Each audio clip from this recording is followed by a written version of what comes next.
We had 30,000 users. We had proven successes in getting people off the booze. So why did I shut down WQD? Hey guys, it's been a year and 2.5 months since I shut down WQD, the forum, the website We Quit Drinking that has existed since 2004. And because I'm still getting questions and because I'm still trying to answer these questions, I figured I'll make a short video and explain it all once and for all. So let's start how it all started.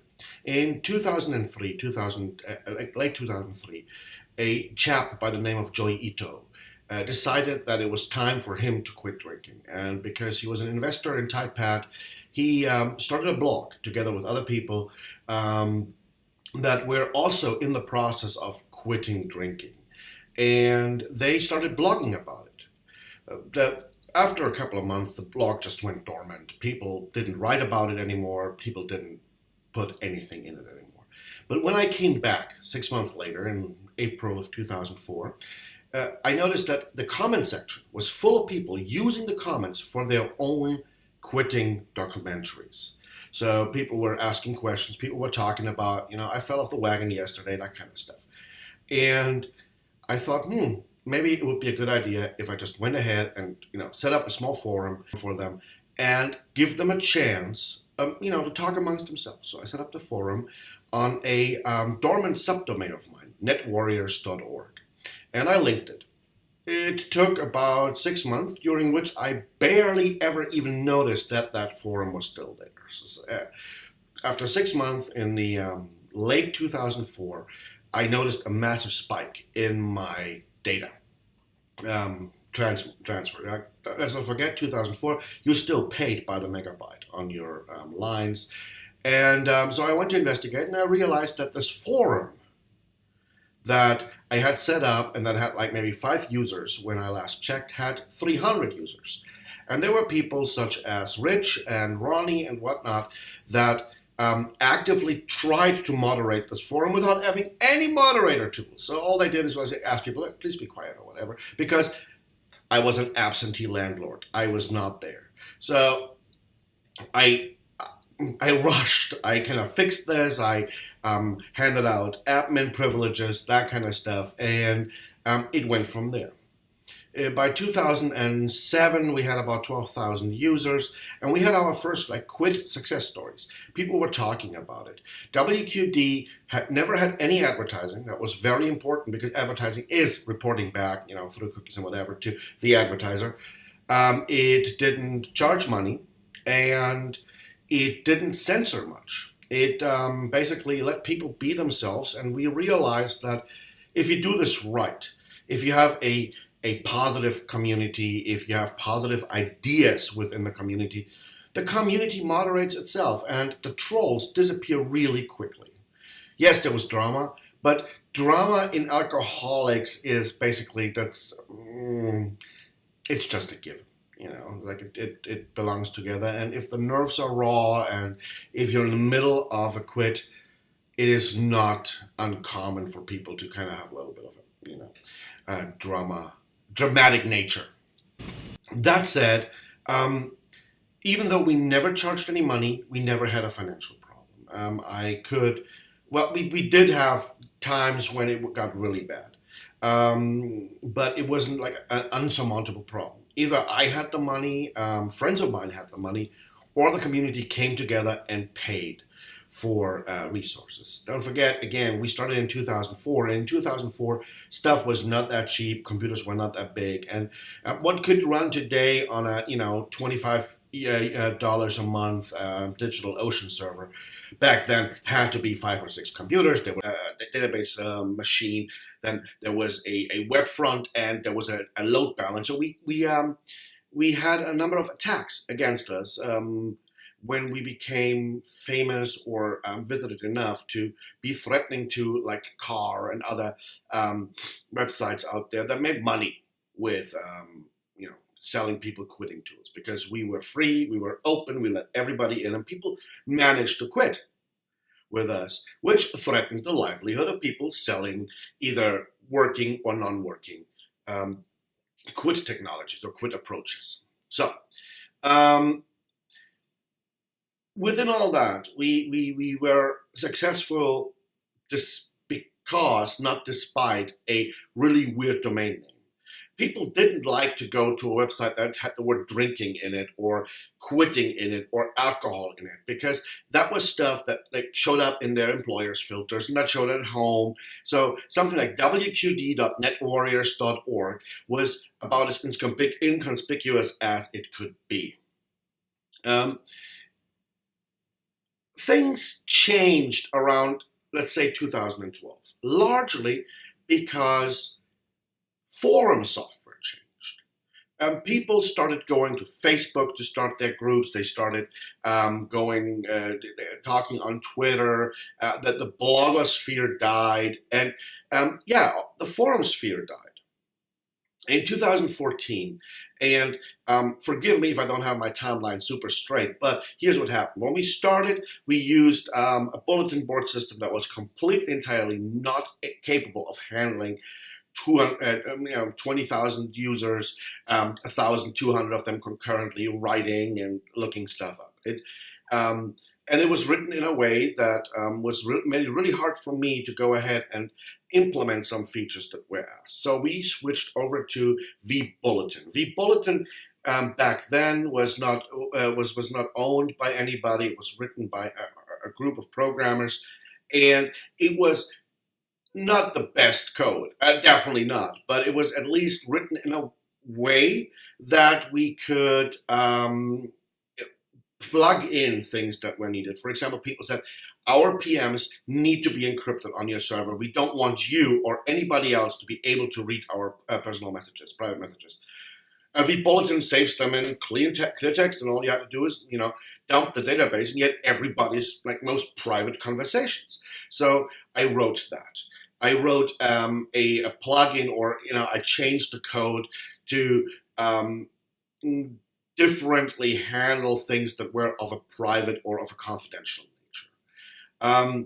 Then vBulletin 4 came out. We spent, and when I say we, it was me and a friend that asked me not to name him because he doesn't want to be associated with his struggles with quitting. But he's an amazing dude, and he wrote really good code. And we both sat down and we wrote this code. My original vBulletin 3 code, which was crap, but it worked. I mean, it was crap. It was absolutely no real programmer would ever look over this and go, I can use that. No, it was really, really bad. So we transferred that to vBulletin 4. He made it beautiful. He threw out whole sections of code that I'd written and replaced it with very, very small sections. Go away and I will replace you with a very small shell script. That's what happened. So vBulletin 4 came out. We worked for years with vBulletin 4, and then vBulletin 5 came out. And we made this massive mistake of sitting down and coding everything for vBulletin 5 and switching over to vBulletin 5. And here's what happened. The new owners, and again, forgive me for not naming names or whatever, let's just say the new owners who had bought this were not interested in our kind of people. They were not interested in forums in general, the way we used them, and any kind of request that old features that were in vBulletin 4 to come back were completely ignored. And not just ignored, they actively worked against these features ever working on the forum again. In vBulletin 4, and 3 more than 4, but even in 4, there was a vibrant community that wrote all kinds of plugins and extensions and gave, little snippets of what to change where in order to make this forum software useful, to work despite, not because of its owners. And we'd use lots of those, from at mentions over, again, encryption, a chat mechanism, all these things. And then vBulletin 5 came out. They intentionally broke all this, partially to sell their own very expensive solutions to the problem, and partially because they didn't think we would need it. And we fought for 5 months, writing code, going through vBulletin's extremely shitty code. I mean, if you think my code was bad, or yeah, I think my code was bad, you didn't see it, but if you think there's bad code, look at vBulletin. It is the most craptastically written piece of software on the planet, and I've seen really craptastically written software. For somebody like me, who's not a programmer, who works in psychology, this was, bam, this was the death knell. I took my own money, I took $5,000, and I hired somebody to go about and go through this code with a fine-tooth comb. We found bugs, we found security vulnerabilities, we communicated them. A few of them still aren't fixed, and I'm not going to talk about them, but there are still. I just, before making this video, I looked at their bug list, and a number of things that we've communicated still are not fixed. It's a problem, and it was a huge problem for us, because if you're dealing with sensitive health data, and if you are under attack every once in a while, you don't want to be that open. So we fixed all them. We communicated them. We paid lots of money. I paid lots of money to fix things that they just tore out, they ripped out, they removed because they didn't think we needed it, or they wanted to sell us for an additional cost every year their solution to the problem. Now, there's one thing about recovering addicts. Recovering addicts are holding on very tightly to the familiar. The thing that brings about a regression into addiction is in this world of you have triggers, and you have a ritual, and then somewhere up there you have a reward, and the reward is partially a removal of stress. Stressors in our brain are the number one reason why we are turning to addiction.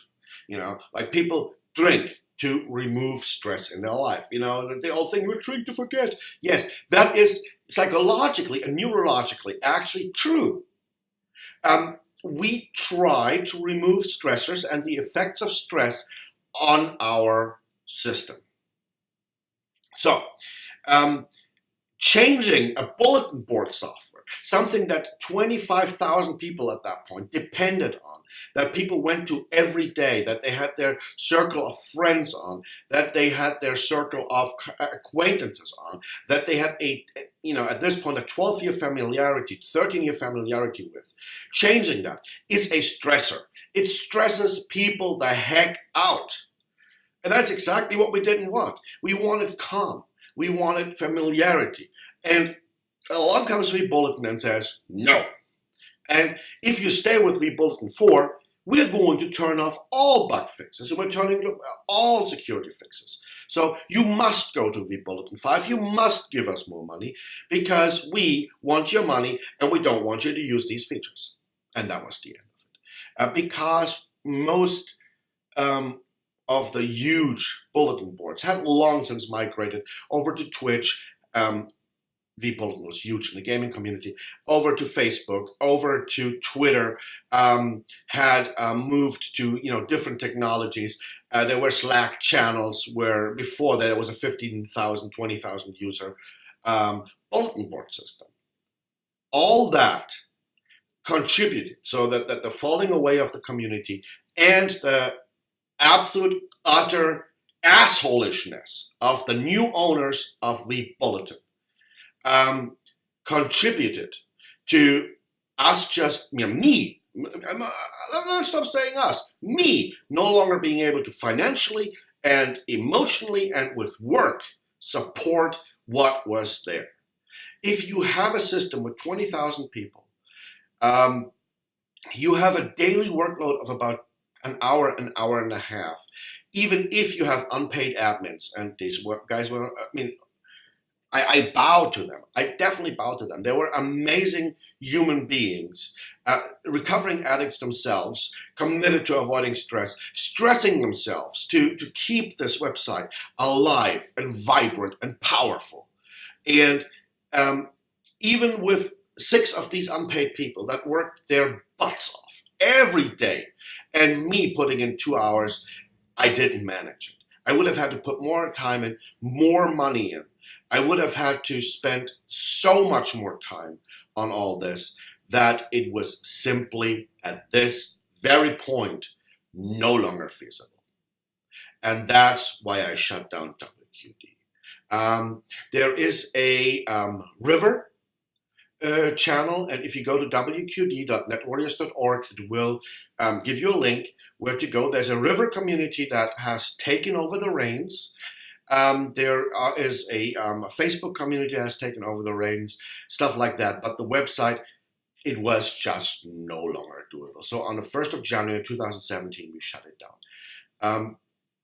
You can now stop the video, right? I've explained it. But what happened since? What happened since is that a group of researchers from three, and I'm being a little vague here because it hasn't been completely, I think, completely hashed out. A group of researchers from 3 universities have asked if I could work with them on a little bit of addiction research, and I've done that, and we've gotten in contact with, of course, their permission. I've gotten in contact with them first, asked them to come back to us with their permission, with people that were on the site, and we did interviews, and we did, we did a lot of work on this. That has happened. I was asked to write a book. I said no, right? I've started incorporating some of the learned things into my psychology practice and my therapeutic practice. And finally, and this is I guess the most important part of all this, I have a life again. I walked the Camino Santiago. I would have never left my computer for 6 weeks behind, and I haven't in the last 14 years. At my father's funeral, and this is one of those stories, I'm not telling them to, it's my own, it's me, it's not you, it's me. I'm the stupid guy here, right? But at my father's funeral, it was 2008. You remember the phone situation in 2008? The iPhone 1, the first iPhone, had just basically come out. And I had a sidekick from T-Mobile, the one that you flip up, and I had to go back to Germany. I was in the US, I flew back to Germany for the funeral, and of course you have no internet and no network there and nothing. So I bought a beeper, a standard pager. In Germany they're called beepers, a standard pager. And I set up the script on the computer to page me rather than, sending me an SMS to my phone. And I had the pager on the back of my my suit, my black suit, and I'm standing at the grave, and there's much emotion. And my ass starts vibrating. It's all, I was so conditioned, it's all I could do not to just grab it and stare at it while there was, a funeral going on. So we go to the wake afterwards, and rather than, being with my family and talking about everything, I'm sitting in the back on an old laptop that is connected to some kind of ricochet level modem doing 1,200 baud, and try to fix something that broke on We Quit Drinking on the day of my father's funeral. It's me. It's not you. I could have let this website go down for a day and said, nobody would have blamed me. And it didn't really go down. It was just a small thing. And it helped me an awful lot to process the funeral, because I didn't have to deal at this very moment, and I had something I was responsible for and I could work for and I felt powerful over, rather than this thing I felt completely powerless about, like my father's death. But that basically shows you where I was, me personally, and where the site was. Shutting it down allowed me to spend, 6.5, 7 weeks just walking. I walked the Camino Santiago, the Way of St. James, and pick up new interests, new hobbies, that kind of stuff. For me, it was a good thing to close it down. I gotta admit. So that is the personal side of things. Thank you. It's been 20 minutes that you've been listening to me. And if you are an old WQD member, get in contact. Let's talk. I'd love to hear from you. Let me know how you're doing. Let me know what's going on in your life. I'd love to hear from you. I really appreciate the time you spent with me and with us on that journey. Thank you very much, and have an amazing week. Bye.